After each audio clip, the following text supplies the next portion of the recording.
Welcome back to the Grand Solar Minimum channel. Today is Friday, January 29th, 2021. Let's hope everyone is having a good weekend to start off.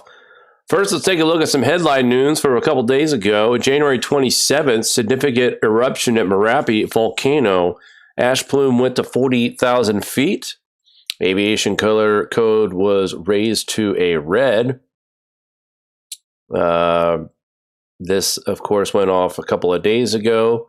There was another volcanic ash plume after that. That was around 24,000 feet. That was not as much as the first one. The volcano produced at least 14 pyroclastic flows that day with a maximum distance of 93 miles. So this time the pyroclastic flows were observed on the southwest flanks of the volcano, reaching Krasik and Boyang rivers. Pardon me. As a result, ashfall was reported in several villages in that district as well.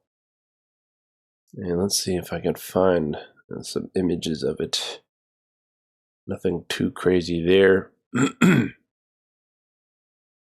But again, we've been talking about increased seismic activity. Let's take a look at that. Wow.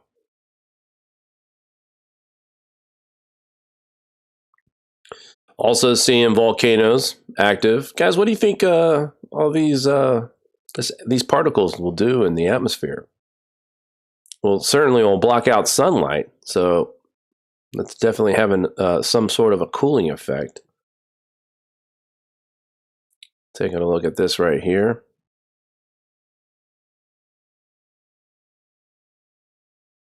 So with the last couple of weeks, we've had earthquake upticks. We've had a couple of 7.0s. Pause that one. We've had a few moderate earthquakes, 6.5 or higher, and then we had a couple of 7.0s. One was actually downgraded to a 6.9 that began as a 7.3. We've seen some activity from our volcanoes as well. And here we have a significant eruption here at 40,000 feet as far as the ash plume goes. Des Moines breaks single-day record snowfall set in 1895. This was on January 28th from the storm that hit on the 25th of January, recorded up to 10.3 inches, breaking the previous record of 10 inches set back in 1895. Says snow started falling Monday noon, central Iowa, and continued into Tuesday morning, creating hazardous travel conditions across the state. Weather also disrupted flights into and out of Des Moines International Airport, while many school districts were also dismissed early and canceled classes as well. By the end of Monday, the city registered 10.3 inches of snow, according to the National Weather Service. It smashed the record, previously set at 10 inches, 126 years ago. I don't know about smash. 0.3 inches is not really smash. It's breaking the record, but, you know. The infamous I-80 blocked westbound near Atlantic. Traffic backed up for a couple of miles. Visibility and roadway conditions are deteriorating extremely fast. This is always a troubled interstate. Now, this year, not so much as last year and the year before, but I-80, unfortunately, has these all the way from Iowa, all the way across the Dakotas into Montana. We see these really bad pileups because of conditions like this. Blizzard-like conditions, visibility down to zero. Not that this is an unusual part to get snow, but it is record-breaking snow, and I wanted to bring that up. Strong winter storm brings heavy snow and flooding rain to Northern California. There's two parts to this. First, let's talk about the snow part. This was reported yesterday.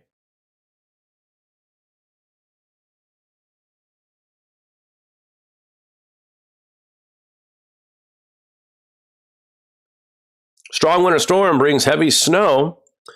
This storm has brought 14 inches up to this point of reporting this article yesterday. And that was recorded in the Tahoe region over Thursday night, January 28th. More significant snow is forecast through Friday, January 29th, with a blizzard warning in effect for the Sierra regions. Let's take a look at this. Besides the 100-mile-an-hour wind gusts that could be happening in parts of northern Sacramento Valley, we are looking at some heavy snowfalls in this region as well. I thought it was in this article. So this is the snow side of things. And then we have the rain side of this. This major winter storm fueled by an atmospheric river unleashed damaging mudslides in Northern California on Thursday. So you get over 15 inches of snow in some parts of Northern California. And meanwhile, closer to the coastal areas, we're dealing with heavy rains. As of Thursday afternoon, the National Weather Service recorded at least 16 mudslides in the storm's onslaught, 7 of which were in Monterey, actually. Most of the slides were triggered by loosened soil in burn scar areas left by the active wildfire season. About 4,000 people, or 75% of the residents in the area, were under evacuation orders. About 25 structures were damaged in the county, while one woman sustained injuries as she attempted to escape her home during the mudslide.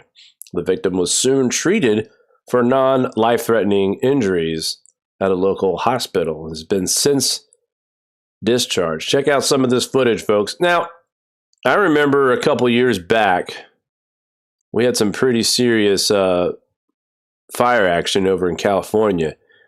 And it was actually I think it was in 17, where we watched all this debris just come down the mountain. Nothing like that so far, but that's a lot of water. See what else we got here. Some more pictures. Oh, this is the map I wanted to show you. That purple area, folks, is right around here. So close to 72 inches in the highest elevations, as you can see right in here. So tons of snow to fall, anywhere from a foot or more for most of the areas here in Northern California. Obviously, the higher up you go, the more snow you get. And listen, this is a drought-stricken state, so they need this rain. Now, I don't know if they need it all that fast, and especially with the snow, but the dams are filling up nicely, I should say. So there is a silver lining to this, and that is they have some serious drought conditions. However, nobody is rooting for that kind of rain and snow to fall in one period. Now, 2-day snowfall total, nearing 80 inches of snow in some parts of the mountains. Again, not uncommon in the Sierras, but much needed as well. Just not sure if it's appreciated all at once. Victoria drenched by months worth of rain in 12 hours, while historic rains hit New South Wales and Australia. It says parts of Victoria have seen a month's worth of rain in 12 hours. The 29th, that was today, while New South Wales was hit by historic rainfall as well. It is set for further heavy downpours and damaging winds with severe storms warnings in place right now. Many locations, not only in Melbourne, but also right across western and central Victoria, had a month's worth of rain in less than 6 to 12 hours. Now, how much rain was that? Well, 1.6 inches in just 4 hours, and then that is hitting the January average of 1.8. So, nothing crazy, but still, this is more than the average for the month, and it happened in 12 hours. So what usually happens in 30 days happened in 12 hours or less. And, what's this got to do with what we're talking about on Grand Solar Minimum Channel? I'll talk about it here just in a second.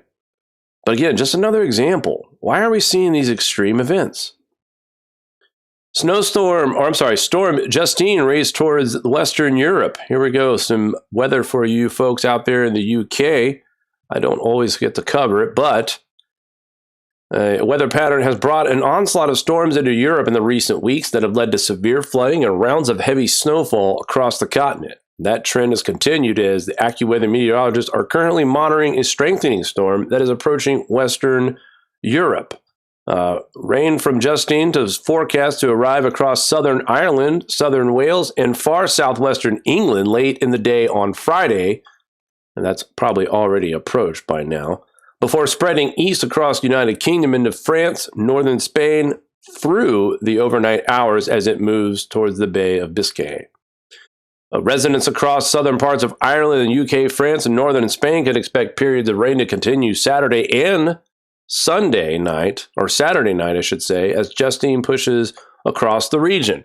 Rainfall in southern France can become heavy, bring 1 to 2 inches of rainfall. Storm max is possible of 5 inches, which could lead to flooding.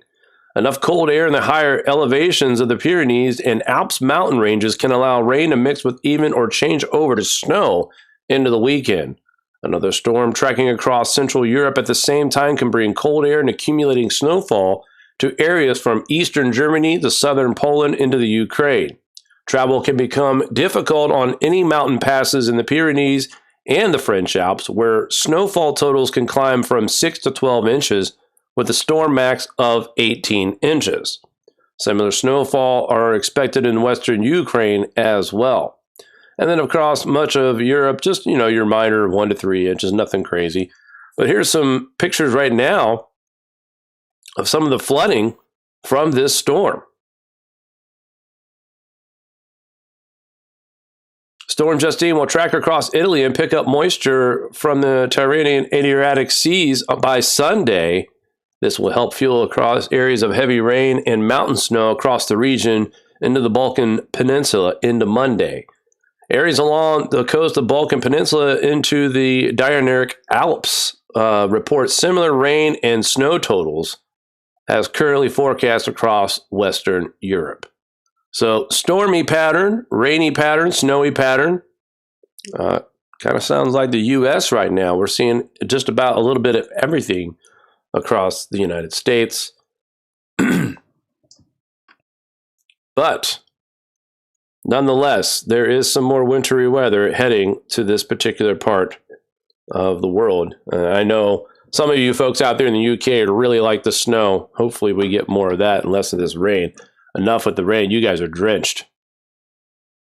All right, let's take a look really quick at the pattern or this forecast for our next winter snowstorm.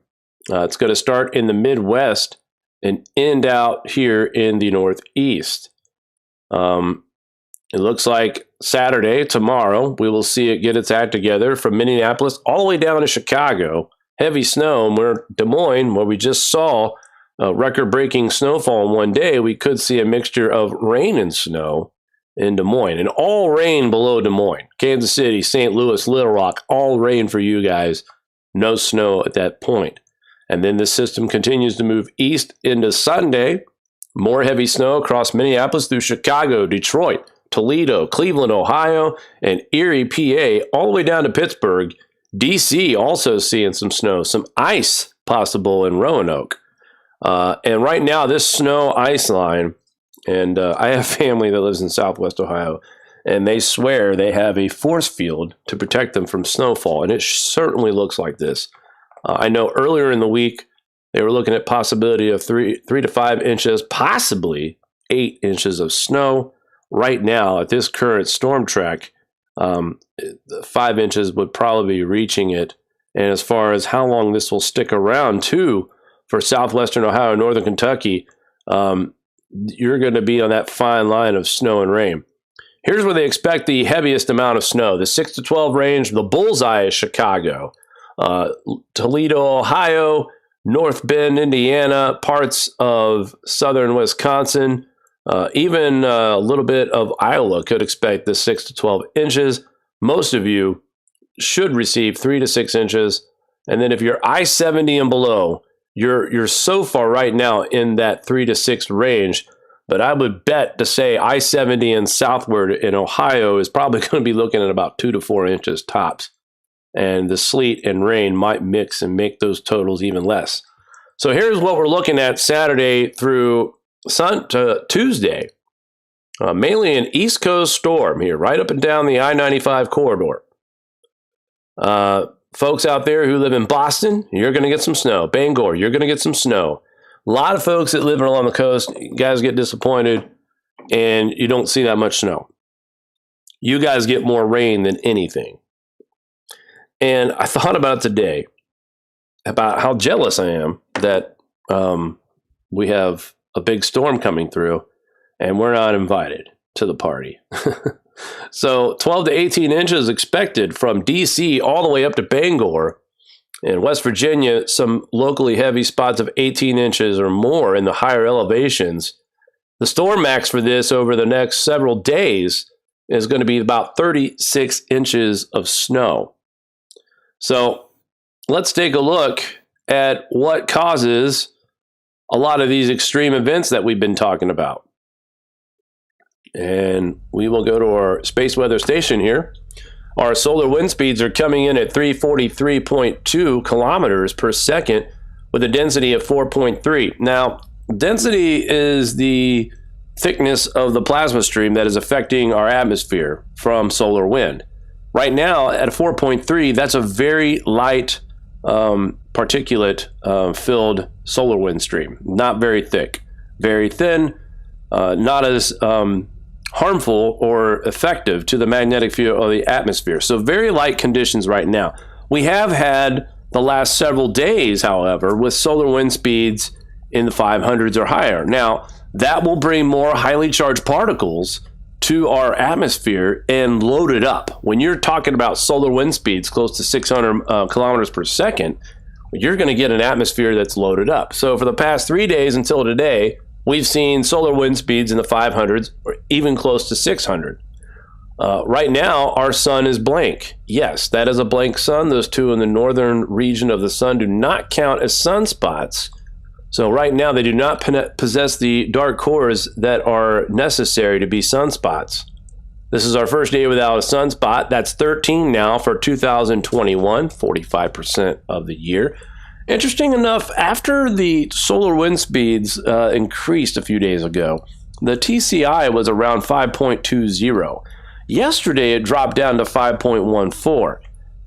The solar winds have decreased, but still, I didn't expect it to go down that quick. Today, TCI is down to 4.97.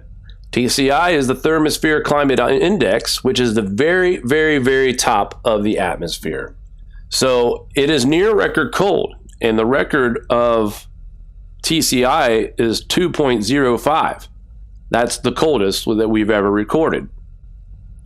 So to see that we're inching back towards, colder atmospheric temperatures, we're ticking towards the maximum, or working towards it anyway, increase.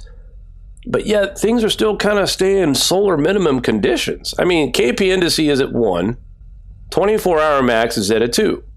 February 2nd is when they're predicting the solar wind stream from this coronal hole that will affect Earth's magnetic field. February 2nd. I say between the 1st and the 2nd. And this is going to be a direct hit. A very long coronal hole, a little bit wider than the one that we got a few days ago, where we called the 6.5 or higher, and it ended up being a 7.3, downgraded to 6.9. So I have to say it again, 6.5 or higher is expected in the next 24 to 72 hours.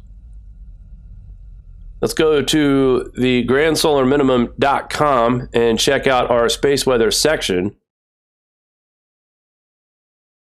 And that's a look at solar X-ray flux. That's where solar flares right now, nothing. We had a B class from the outgoing sunspot.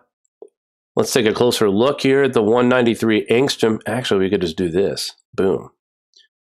Yeah, that's a little better. Where's my arrow? My handy dandy arrow. Here is where we're going to be dealing with that coronal hole that is Earth facing now. KP is at 1. The 24-hour max is at 2. Usually when we see low KP indices for now in the 24-hour max, you can expect a moderate to strong earthquake of a 6.5 or higher, especially when we're almost to scale where Earth would be if we were sitting right in front of the sun. So this is this will definitely jolt our magnetic field, and I would expect some kind of solar activity or seismic activity to occur from these incoming solar winds that we are expecting between February 1st and February 2nd, possibly sparking a minor G1 storm just like the last one did. The last coronal hole that we just dealt with was a little bit smaller than this. And I don't know if you guys can see this, but look right here. We've got another coronal hole forming as we speak. So dealing with this one could be Earth facing within the next 3 days, and we could be dealing with our next batch of solar wind 6 days from today. So we got one in 3 days and another one in 3 days after that. Let's take a look at what we have to come in the future. Guys, the reason why I'm showing the space weather at the end of the broadcast is because I want to prove to you and talk about solar conditions when we go over these articles. And then at the end, kind of explain why I went over the articles I went over. And the first point I wanted to show you guys is that this is not active, period. That's nothing. That's nothing. That's nothing. And that's nothing. This was a sunspot, but it is turning away. That's near the western limb now. There's the current coronal hole that we'll be dealing with. This is the one that we'll be dealing with probably within 6 days, and then maybe another one 2 days after that. Look back here, guys. This is beyond the eastern limb. Here's the -90. That's where the eastern limb is. So that's where everything beyond is Earth facing to the other 90. Okay? So look behind this 90 region, and we have nothing. I don't want to be the one that says I told you so, but back in December, I told you guys that January is going to be quiet, possibly even into early February. And it's been pretty quiet. We are going to continue to see this up and down minimum, slightly awakening, minimum, slightly awakening cycle here until we get to full strength at this solar cycle 25, which is going to be somewhere around 2025.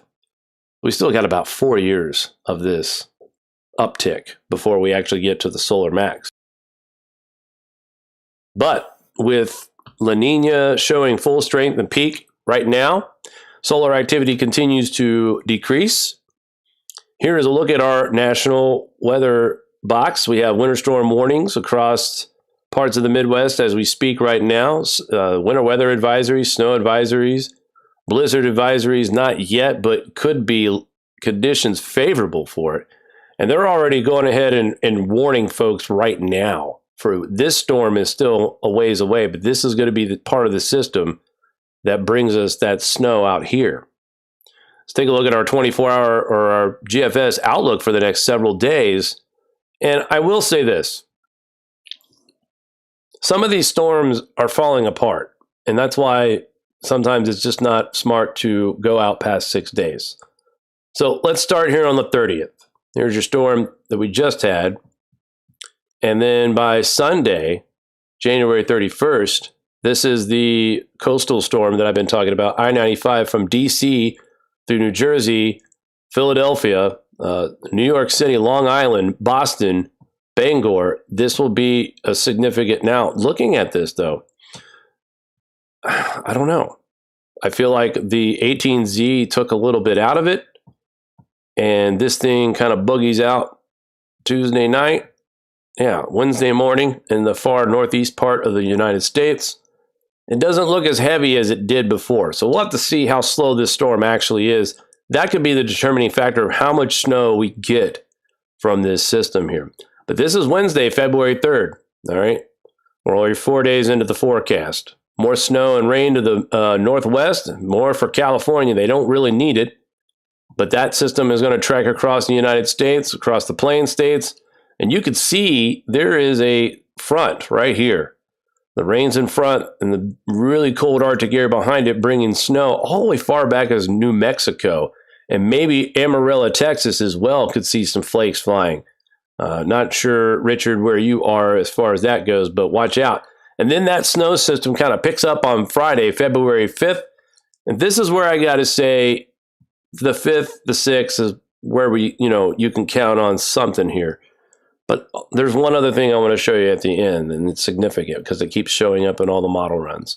But here we are, major system moving through Indiana, Illinois, Wisconsin. This one could be a little bit more potentially more snowfall than the one that we're getting right now this weekend.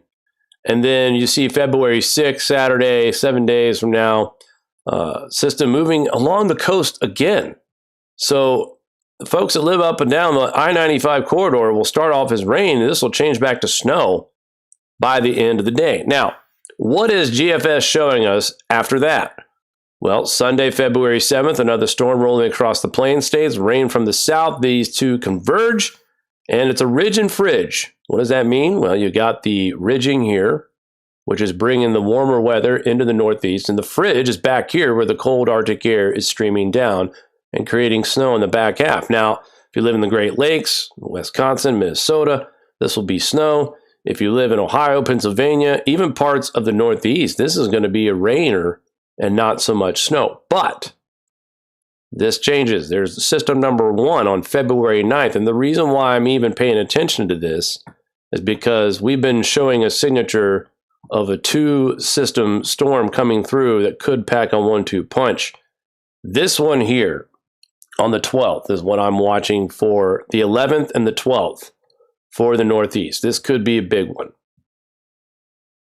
It continues to show up on all of the runs and flashes that we will see a mid-month 2 storms back-to-back throughout the Northeast. I think that's system number 2 right there. System number 1, right before that, is this system right here. A lot can change because this ridge and fridge, it just depends on how harsh this Arctic air is. And if it's got enough push in it to get these temperatures down below, we could see a major system wreaking havoc here in the Northeast within a few days. So the second week of February and beyond, I mean, look at California, look at the Northwest. Wow, look at that system. What is common about this? This is La Nina pattern right here, right there, all day long. So La Nina is going to flex its muscles in February. That's why I don't understand the reports on the Weather Channel talking about February being above average for the Northeast and the Midwest. And then the Northwest and the Plain States will see the record cold. I don't know. I just don't see that in the pattern yet. But again, that's Weather Channel is known for their, what do you call it?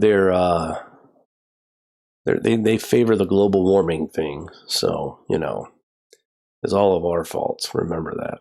Here's what we're looking at now. Snow falls through February. And this has changed because here in the Northeast, we thought we were going to see tons of snow right here. That's what I'm saying. 18Z to me is backing off on that really big snow drop here in the Northeast that was expected, especially right in this area right here. Pennsylvania, New York actually was slated to pick up around 8 inches of snow on the system coming up here Monday through Tuesday. And then right again in the February 11th, again, these numbers just do not reflect any really heavy snow at this point. So we'll continue to watch. But here in the Great Lakes region, Wisconsin and the upper part of Michigan, Traverse City, Interlaken, you guys will see a pretty good amount of snow. But if you live in Toledo, Ohio, and south, you're not going to see more than a dusting, and the rain and the warmer temperatures will possibly get rid of whatever gains you get in snow. Got to watch the Sierras as their snowfall continues, and that's going to shatter some records here, but also fill up some dams that is much, much needed relief for those folks out there in Northern California. So what do we want to do as far as looking at temperatures? Well, let's take a quick look. First, we'll take a look at the lower 48, and then what I'll do is I'll zoom back out and we'll take a look at the entire northern hemisphere, and you guys can see what I see. And that is, I don't think winter is going to be over anytime soon, no matter what mainstream weather says. This is February 1st. Daytime highs. Daytime low, or nighttime. So we're looking at 30s and 40s. Look how far south we're getting 20s. Right there. 31 in Alabama, 33 in Dallas, Georgia. Watch out, Jimmy.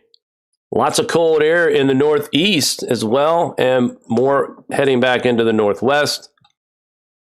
And I'll show you what doesn't make sense to me for February. All right, so let's stop it here at the 6, because this is where I usually say, you know, anything past 7 days is out. What's going on, Fishing Magician? Good to see you, brother. That's a neighbor of ours who lives about 10 minutes away. But check out this cold air. And it is dominating the United States, except for the southeast, the lower southeast, and Texas. This is dominating. This is going to be a much colder batch of air that we've seen here just recently, too. That Arctic front that I've been talking about for a long time, for the last couple of weeks. By the way, this is your ridge and fridge. This is what might bring the rain. 39 degrees. So this could change easily, and this could bring all snow. But look at all this Arctic air that's in place. All right, obviously the Northwest and the Northern Plains are getting some serious cold here by the time we get to the 9th. And here we are on the 10th. Retreating a little bit is that cold Arctic air. Slight ridge there on the 13th, and that Arctic front is trying to make another push forward. Now, February 14th, Valentine's Day, if you live in Florida, 80 degrees, that's beautiful. Even parts of Georgia and South Carolina, 60s and 70s. But we are definitely not done with winter by any means, but there are some encouraging signs in the South. The question is now going to be is how much longer are we going to see these doses of colder air being pumped in from the Arctic? And let's take a look here. I'll put the arrow down. This is the tip of my arrow is Ohio. So let's take a look at how close, how much of that cold air is retreating Eurasia and Russia. And as we get into February, it does look to me, and I made this comment before, this was all purple and pink up here. And I made the comment earlier this month that we were going to continue to see this cold air being pushed into North America and filter in, not quite real cold in the lower 48 yet, but this is a good push. This is for February 6th. And as you see, that big batch of cold air is reaching all the way down the lower 48, Northern Plains, Great Lakes states, but it kind of stalls out. And look what happens over here in Russia and Asia. All of that coldest air is now transferred into the circle into northern Canada. Is it heading towards us? Let's go a little bit further. 13th, 14th, and it does not appear, in fact, if anything, what's left up here looks like it's pushing the rest of this.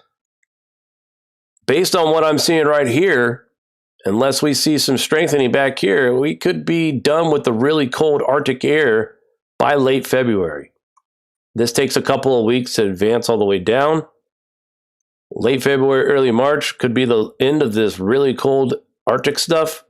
Maybe one more big blast in mid-March. But at this point, when you see this, and I'm seeing temperatures over here warming, so we'll have to watch. Keep our eyes on it. Not unusual, but still, thankfully, winter is losing its grip on the other side of the hemisphere.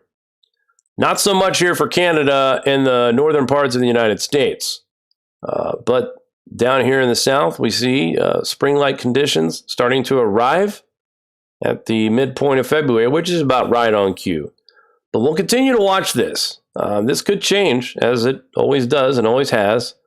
But this is pretty much what I expected. This was all bright pink and purple and slowly started pushing onto the other side of the Arctic and filtering down in the lower 48. Now we're just going to have to deal with old man winter for the next 2 to 4 weeks as far as severe cold and up and down as far as, I mean, when you talk about all the storms that we got coming for this upcoming next 2 weeks, there's 3 to 4 potential systems that I'm watching myself. It could be a big giant nothing burger, or they could be some blockbuster snowstorms.